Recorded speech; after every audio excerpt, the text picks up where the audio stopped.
Welcome back to What's Hot, What's Not C.R.E., your daily pulse on commercial real estate in America. It's Monday, February 2nd, 2026. Today, we're diving into the latest residential and multifamily data, and the supply wave is finally receding. For what feels like an eternity, we've been talking about the fire hose of new supply hitting the market. Well, that fire hose is finally being turned down. This is the big story for 2026. Apartment completions are dropping, and dropping sharply. We're forecasting 422,000 new units for this year, which is a massive pullback from the 536,000 units delivered in 2025. That's a 21% decline year over year. This isn't a surprise, really. It's the direct result of construction starts plummeting since their peak back in 2022. The math is simple.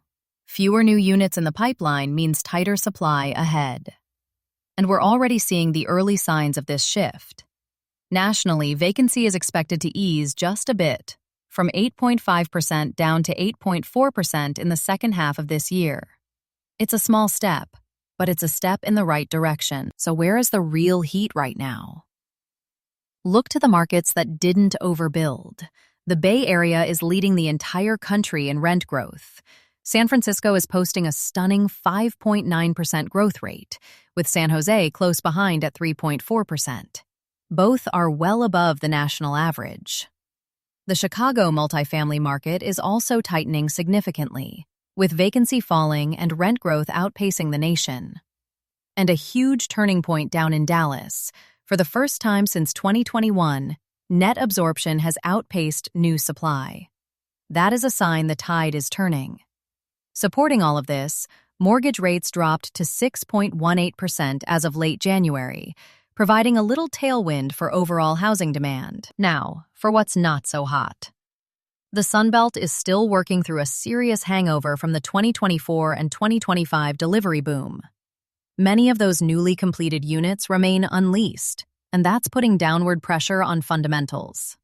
In Los Angeles, for example, the median rent has actually dropped to a 4-year low, as oversupply and intense affordability pressures collide. This weakness is keeping the national numbers muted.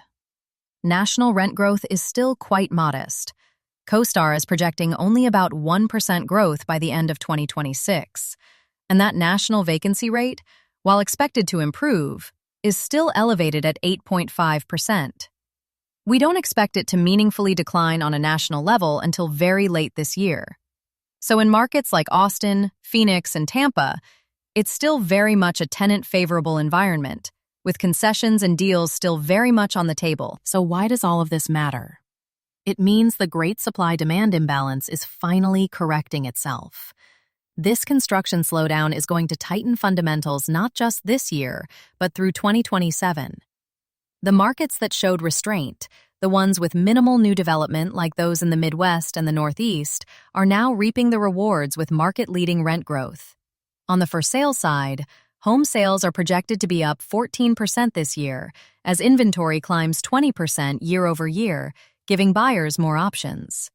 Affordability is gradually improving with mortgage rates settling in the mid-6% range, and wage growth finally outpacing prices.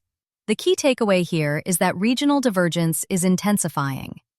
We're seeing a clear split between strength in the Northeast and Midwest versus the ongoing softness in the Sun Belt. So, for our investor takeaway, the 2026 multifamily story is clear. Supply is finally receding. Target markets with limited new construction, Midwest and Northeast metros leading rent growth. Bay Area and Chicago showing strength. Sunbelt oversupply will take until late 2026 to absorb. The window to acquire before fundamentals tighten is narrowing. Thanks for tuning in. See you tomorrow. Don't forget to like, share, and subscribe. Visit hotnotcre.com to learn more and subscribe to our newsletter.